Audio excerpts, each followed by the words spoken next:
Help me to reach 2,000 subscribers. I didn't install the cameras because I didn't trust my husband. I installed them because I trusted him completely. It started after a strange incident one night. I woke up around 3 a.m. to the sound of a door closing downstairs.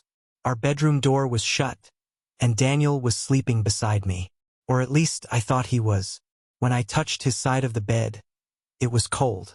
I told myself it was nothing, just the wind, maybe. But something about the silence afterward felt wrong. Like the house itself was holding its breath.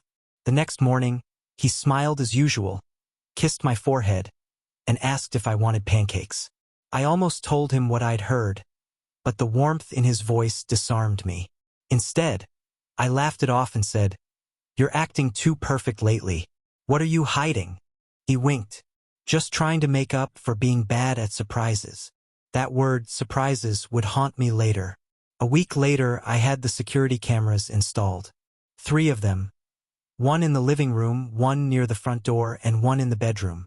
Daniel teased me about it. "You don't trust your husband anymore?" he said, pretending to pout.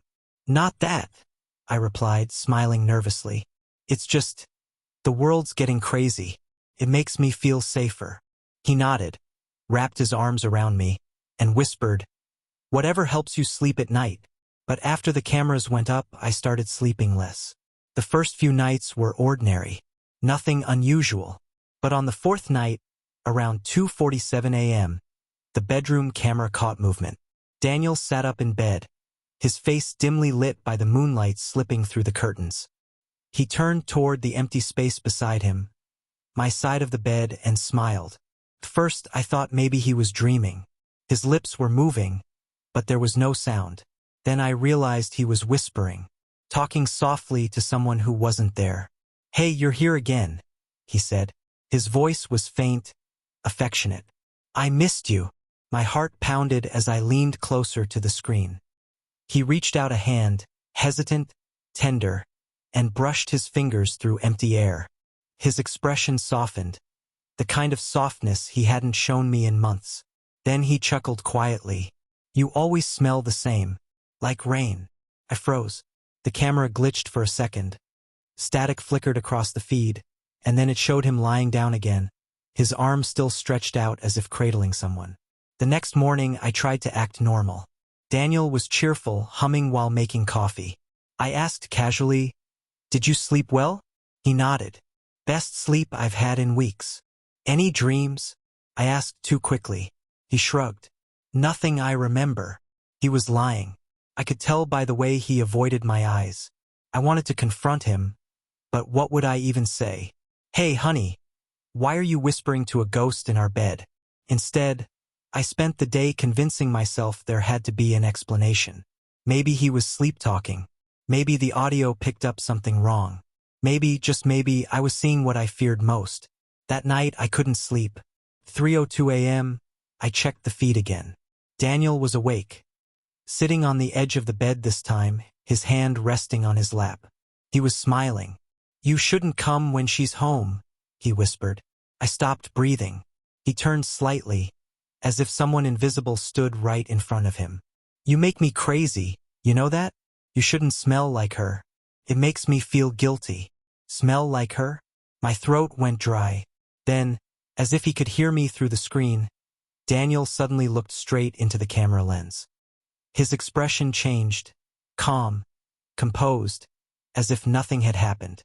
He lay back down and closed his eyes. I didn't sleep after that. The next day, I pretended everything was fine. But inside, something had cracked open.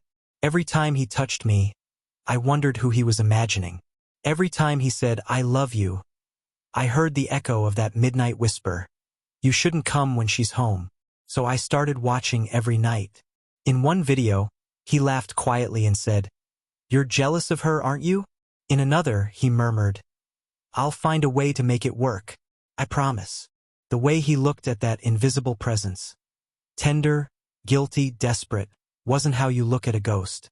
It was how you look at someone you shouldn't love but can't stop loving anyway. I finally confronted him on a Sunday morning. My hands were trembling as I placed my phone on the table and hit play. He watched himself on screen, eyes widening, face draining of color.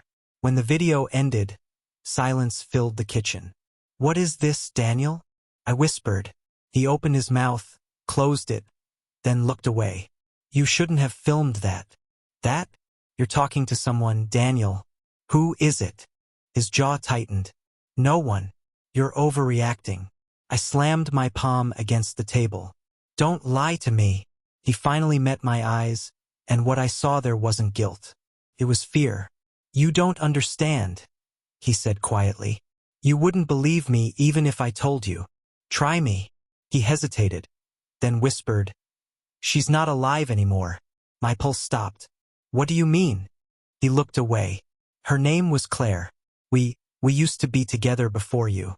She died in an accident. I never told you because I thought I'd moved on. But lately," he swallowed hard, "lately I feel her here, smelling her perfume, hearing her laugh.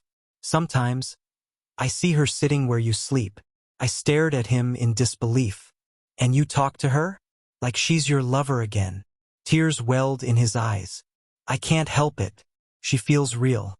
More real than you some nights." His words cut deeper than any confession of cheating ever could. That night, I couldn't bear to sleep beside him. I stayed in the guest room, shaking, confused, broken.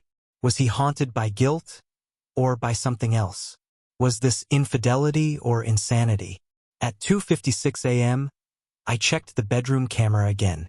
Daniel was sitting up, whispering, but this time the footage glitched differently. For a split second, I saw her, a faint, translucent figure sitting beside him, a woman with long hair, her head resting on his shoulder. The static blurred her face, but the outline was unmistakable. I gasped and dropped my phone. When I picked it back up, she was gone. Daniel looked toward the camera again, and this time he smiled, soft, knowing, sorrowful. Then he whispered, "Goodbye, Anna." My name, not hers. The screen went black. The next morning, Daniel was gone. His clothes, his wallet, even his toothbrush, everything vanished. The police said there was no sign of forced entry, no trace of where he'd gone. The cameras stopped recording that night. All the files after that moment were corrupted. Sometimes, late at night, I still check the feed out of habit. The bedroom is empty, silent. But once, just once, I saw movement. A flicker of static, and for half a second, a shape appeared on my side of the bed. A man's silhouette, lying perfectly still. When I replayed it, the screen was blank. But I could still hear his voice whispering softly through the speakers. The same words he once said to someone invisible. "Hey, you're here again."